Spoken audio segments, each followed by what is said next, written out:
아모스 6장을 보십시다. 1절에서 6절까지 함께 읽겠습니다. 화 있을진저 시온에서 안일한 자와 사마리아 산에서 마음이 든든한 자 곧 열국 중 우승하여 유명함으로 이스라엘 족속에 따른 자들이여, 너희는 갈레 건너가고 거기서 대하마스로 가고 또 블레셋 사람의 가드로 내려가 보라. 그곳들이 이 나라들보다 나으냐? 그 토지가 너희 토지보다 넓으냐? 너희는 흉한 날이 멀다 하여 강포한 자리로 가까워지게 하고 상하성에 누우며 침상에서 기지개 켜며 양떼에서 어린 양과 우리에서 송아지를 취하여 먹고 비파에 맞추어 헛된 노를 지절거리며 다윗처럼 자기를 위하여 악기를 제주하며 대접으로 포도주를 마시며 귀한 기름을 몸에 바르면서 요셉의 환난을 인하여는 근심치 아니하는 자로다. 화 있을진저는 저주의 표현으로 많이 사용됩니다. 여기서는 저주보다는 안타까움과 탄식의 뜻을 나타냅니다. 유다와 이스라엘에게 화 있을진저라고 선포된 까닭은 그들의 마음이 든든하고 근심치 아니한 연고였습니다. 마음을 든든하게 가지며 근심하지 않는 것이 화를 불러들이는 원인이 된 까닭을 두 가지로 설명하였습니다. 첫째는 시온에서 안일한 자라고 하였습니다. 시온은 남왕국 유다의 수도인 예루살렘의 다른 명칭입니다. 시온은 천년의 요새이면서 인위적으로 강화된 경관성이었습니다. 시온은 성전이 있고 언약궤가 있는 곳으로 거룩한 성이라고 불리어졌습니다. 시온에 관한 자들은 하나님의 성수로 인하여 어떠한 경우에도 안전할 것으로 여겼습니다. 둘째는 사마리아 산에서 마음이 든든한 자라고 하였습니다.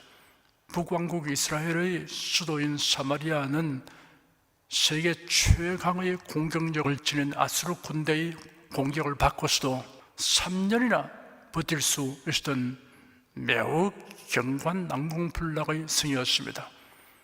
이런 까닭에 사마리아 성에 사는 자들은 자신들의 안전에 대해 확신을 가지고 있었습니다.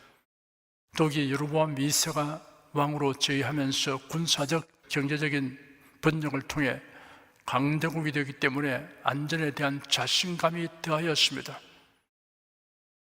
이스라엘 족속에 따르는 자들이란 유다와 이스라엘 백성의 지배 계층들을 의미합니다. 이들이 성 안에 있는 성전과 성의 경광을 믿고 걷도록 안일하고 마음이 든든하여 평안하게 지낸 것은 우매하기 짝이 없는 일이었습니다. 두 종류의 평안이 있습니다. 그 중에 하나는 샬롬입니다. 평화, 평강, 평안을 의미하는 히브리어입니다. 하나님으로 말미암는 평안입니다. 여호와 샬롬은 여호와는 평강이시다라는 뜻입니다. 예수께서 말씀하시기를 평안을 너에게 끼치노니 곧 나의 평안을 너에게 주노라. 내가 너에게 주는 것은 세상이 주는 것 같지 아니하니라. 너희는 마음에 근심도 말고 두려워하지도 말라 하였습니다. 다른 하나는 팍스입니다. 팍스는 평안을 뜻하는 라틴어입니다. 로마가 세계를 지배할 때 로마 군대의 힘과 그 영향력은 압도적이었습니다. 심지어 산적도 해적도 소탕되었습니다. 어디든 소요 사태가 생기면 로마 군대가 즉시 진압하였습니다. 그래야 팍스 로마나라는 말이 생겼습니다. 정치, 군사력, 즉 힘에 의한 평안입니다. 2절에 너희는 갈레 건너가고 거기서 대하마스로 가고 또 블레셋 사람의 가드로 내려가 보라. 그것들이 이 나라들보다 나으냐? 그 토지가 너희 토지보다 넓으냐? 하였습니다. 갈레는 니무롯이 시날 땅에 건설한 도시였는데 아수르 왕 디글랏빌레셀 3세에 의하여 합병당했습니다. 하맛은 수리아의 수도로서 매우 번영하였으나 아수르 왕 사로곤 2세에 의하여 멸망당하였습니다. 가드는 블레셋의 5대 성읍 중의 하나로서 아람 왕 하사엘에 의하여 정복되었습니다. 이 도시들은 한때 시온이나 사마리아 못지않게 명성을 가졌고 힘 있는 도시였으나 멸망을 당하고 폐허가 되었습니다. 그 성읍들도 안전에 있어서 자신만만하였으나 처참하게 회파되었습니다. 이 모든 일들은 하나님이 이스라엘 백성에게 경고하기 위한 징조였습니다. 그러나 이스라엘과 유다의 지도자들은 하나님의 징조를 보고도 자만심에 빠져 있었습니다. 심판의 경고를 받고서도 무관심하였고 임박한 하나님의 징조를 믿지 않았습니다. 오히려 더욱 타락의 길로 나아갔습니다. 나라가 망하려고 하면 지도자들이 부패하고 바른 경고와 충고를 완전히 무시해버립니다. 유다와 이스라엘 지도자들의 타락한 생활을 6가지로 묘사하였습니다. 상아상에 누우며 침상에서 기지개 켜며 양떼에서 어린 양과 우리에서 송아지를 취하여 먹고 비파에 맞추어 헛된 노래를 주절거리며 다윗처럼 자기를 위하여 악기를 제조하며 대접으로 포도주를 마시며 귀한 기름을 몸에 바르면서 요셉의 환난을 인하여는 근심치 아니하는 자로다 하였습니다. 극히 사치스러웠습니다. 상아상에 누웠다고 하였습니다. 상아는 이스라엘 자체에서는 구할 수 없는 값비싼 수입품이었습니다. 나태했습니다. 침상에서 기지개를 켰다고 했습니다. 늦잠을 자고 일어나 하품을 하고 기지개를 켜는 모양은 나태하였음을 형용하는 것입니다. 진미를 즐겼습니다. 고기 중에서도 가장 부드럽고 연하여 먹기 좋은 어린 양과 송아지 고기로 최상품의 음식을 먹었습니다. 자신의 향락을 목적으로 새로운 악기를 제조하여 연주하며 노래 불렀습니다. 헛된 노래를 지질거리며 자기를 위하여 악기를 제조하였다고 하였습니다. 과음했습니다. 대접으로 포도주를 마셨다고 하였습니다. 몸 취향에 과도의 신경을 썼습니다. 귀한 기름을 몸에 발랐다고 했습니다. 귀한 기름이란 외국에서 수입해야만 하는 나드 향유와 같은 최고급 향유를 의미합니다. 따라서 북이스라엘 지도자들이 이런 고급 향유를 일상용품으로 사용했다는 것은 그들이 얼마나 향락적이고 사치스러운지를 잘 나타내고 있습니다. 환난이 예고되었을 때, 환난을 당했을 때 혹은 회개를 표시할 때는 기름을 바르지 않는 것이 당연한 관례였습니다. 다니엘서에 기록되기를 그때 나 다니엘이 세 일의 동안을 슬퍼하며 세 일에가 차기까지 좋은 떡을 먹지 아니하며 고기와 포도주를 입에 넣지 아니하며 또 기름을 바르지 아니하니라 하였습니다. 그러므로 귀한 기름을 바른 행위는 북이스라엘 지배 계층들의 아모스의 메시지를 듣고도 그것을 하나님의 말씀으로 받아들이지 않고 회개할 마음을 품지도 않았다는 것을 증명합니다. 이스라엘은 그들에게 임박한 환난에 대한 아모스 선지자의 예언을 듣고도 편안하고 한가로웠습니다. 7절에서 11절까지 함께 읽겠습니다. 그러므로 저희가 이제는 사로잡히는 자 중에 앞서 사로잡히리니 기지개 켜는 자의 떠드는 소리가 그치리라. 만군의 하나님 여호와께서 가라사대 주 여호와가 자기를 가리켜 맹세하였노라. 내가 야곱의 영광을 싫어하며 그 궁궐들을 미워함으로 이 성읍과 그의 가득한 것을 대적에게 붙이려 하셨느니라. 한 집에 10사람이 남는다 해도 다 죽을 것이라. 죽은 사람의 친척 곧 그 시체를 불사를 자가 그 뼈를 집 밖으로 가져갈 때 그 집 내실에 있는 자에게 묻기를 아직 너와 함께한 자가 있느냐 하여 대답하기를 아직 없다 하면 저가 또 말하기를 잠잠하라. 우리가 여호와의 이름을 일컫지 못할 것이라 하리라.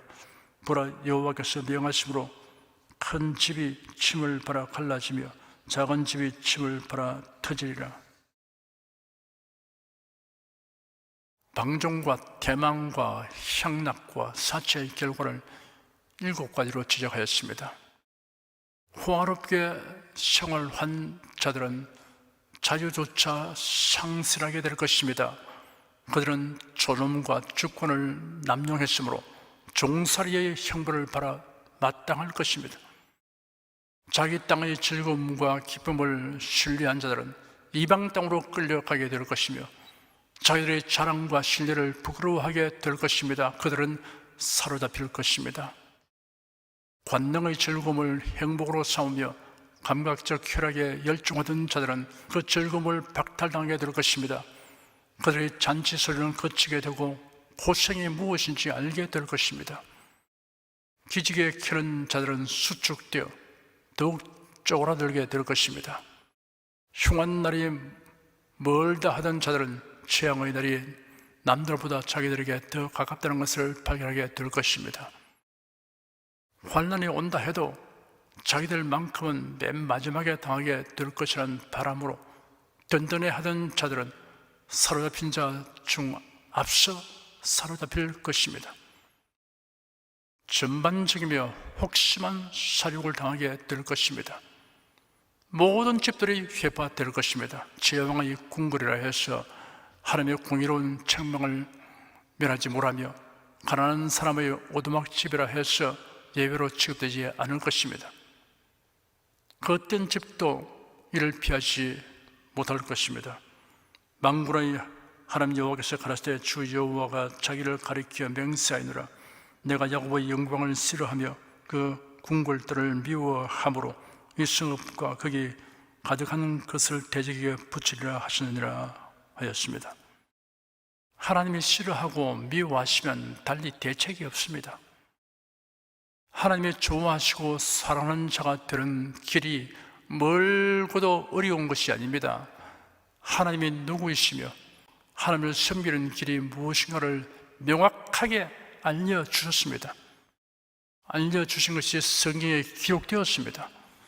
사람이 읽고 낭독하며 들을 수 있는 말씀으로 주셨습니다. 여호와의 말씀을 주야로 묵상하는 자가 복이 있다고 하신 이유가 여기에 있습니다. 성경에 기록된 말씀은 분량이 엄청나게 많지만 핵심은 아주 간단하고 명료합니다. 이를 정리하면 다음과 같습니다. 창조주 외에는 달리 하나님이 계시지 않으니 창조주 하나님만 섬기라는 것입니다. 창조주 하나님께서 죄인을 구원하시려고 예수 그리스도를 보내어 죄를 대속하게 하셨으며 예수 그리스도를 구세주로 믿고 영접하는 것입니다. 구원받은 사람은 하나님이 기뻐하시는 일을 하라는 것입니다. 그 일이란 예배와 전도와 그리스도의 이름으로 봉사하고 선한 일에 힘쓰는 것입니다.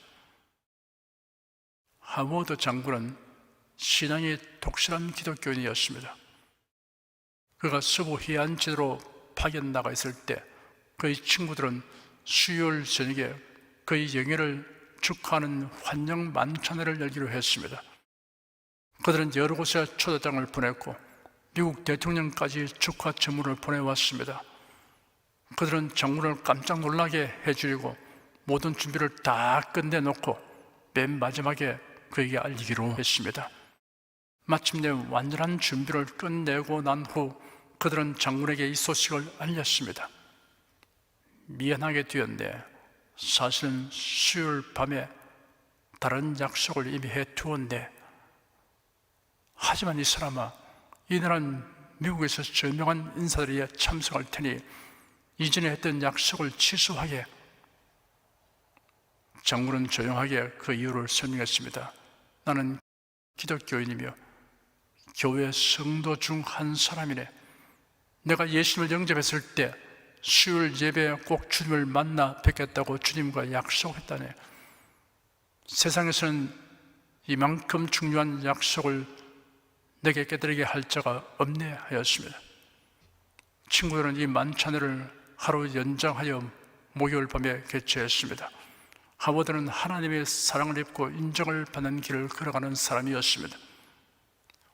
조지 뮬러는 그리스도의 이름으로 고아들을 위하여 한평생 헌신하였습니다. 시편 68편 5절에 그 거룩한 처소에 계신 하나님은 고아의 아버지시며 과부의 재판장이시라 라는 말씀을 읽고 고아들을 돌보려고 하는 사명감을 갖게 되었다고 하였습니다. 저지 뮬러는 일정한 후원 없이 오직 믿음과 기도로서 많은 고아들을 돌보았습니다. 기적적인 일의 연속으로 운영해 나갔습니다. 저지 뮬러는 필요하기를 어느 날부터 자신을 위한 욕망이나 세상의 칭찬에 대하여 죽었고 오직 하나님께 인정받기만을 힘썼다고 하였습니다. 하나님을 섬기고 예수 그리스도를 믿는 사람은 하나님의 칭찬과 인정을 받기 위해 사는 것이 마땅합니다. 12절, 13절 두 절을 함께 읽겠습니다. 말들이 어찌 바위 위에서 달리겠으며 소가 어찌 거기 박하겠느냐. 그런데 너희는 공법을 슬기로 변하며 정의의 열매를 인진으로 변하며 허무한 것을 기뻐하며 이르기를 우리의 뿔은 우리 힘으로 취하지 아니하였느냐 하는 자로다. 말들이 어찌 바위 위에서 달리겠으며 소가 어찌 거기 박하겠느냐는 비유는 도저히 불가능하고 어처구니 없는 일을 하고 있는 자를 가리켜 하는 말입니다. 공법을 슬기로 변하며 정의의 열매를 인진으로 변하게 하였습니다. 정의와 진실은 배격되고 불의와 거짓이 처세술이 되었습니다. 허무하는 것을 기뻐하였습니다. 세상의 영광과 번영이 최고 가치와 삶의 목표가 되었습니다. 우리의 뿔은 우리 힘으로 취했다고 자기 도취와 자만에 빠져 있었습니다. 뿔은 권세와 능력을 의미합니다. 14절 한 절을 함께 읽겠습니다. 만군의 하나님 여호와께서 가라사대 이스라엘 족속아 내가 한 날을 일으켜 너희를 치리니 저희가 하맛 어귀에서부터 아라바 시내까지 너희를 학대하리라 하셨느니라. 이스라엘은 아수르의 침략을 받아 전쟁터가 짓밟히고 모든 백성이 포로가 될 것이라고 예언하셨습니다. 심판의 경고를 들어도 무감각하여 반응을 나타내지 못하는 것 자체가 형벌바라는 것입니다. 1700년대 대각성운동을 주도한 요나단 에드워드는 특히 최후의 심판에 대하여 매우 실감나게 묘사함으로써 듣는 사람들로 하여금 그에 대하여 경각심을 가지도록 하는 것으로 유명하였습니다. 그의 설교를 듣는 많은 사람들이 울음을 터뜨렸으며 지금 당장이라도 심판이 임할 것이 아닌가 하여 두려움에 떨 정도였습니다. 이러한 감정이 한창 고조되어 갈 때 그 설교자가 아직도 더 두렵고 놀랄 만한 이야기가 남아 있기라도 하듯이 청중들을 향하여 눈물을 닦고 울음을 거치라고 말하였습니다. 그리고 장례가 다시 조용해지자 그런 공포에 질려 있는 청중들을 향해 엄숙한 목소리로 힘주어 말하기 시작했습니다. 확실히 하나님의 심판이 죄인들에게는 두려움일 수밖에 없습니다. 그러나 더욱 무서운 것은 지금부터 10분 안에 여러분이 지금 지니고 있는 심판에 대한 두려움과 공포의 감정들이 흔적도 없이 사라져 버릴 것이라는 사실입니다. 여러분 다시 세상으로 돌아가서 평소처럼 죄악으로 물든 각양의 유혹에 빠질 것이며 쾌락을 탐할 것입니다.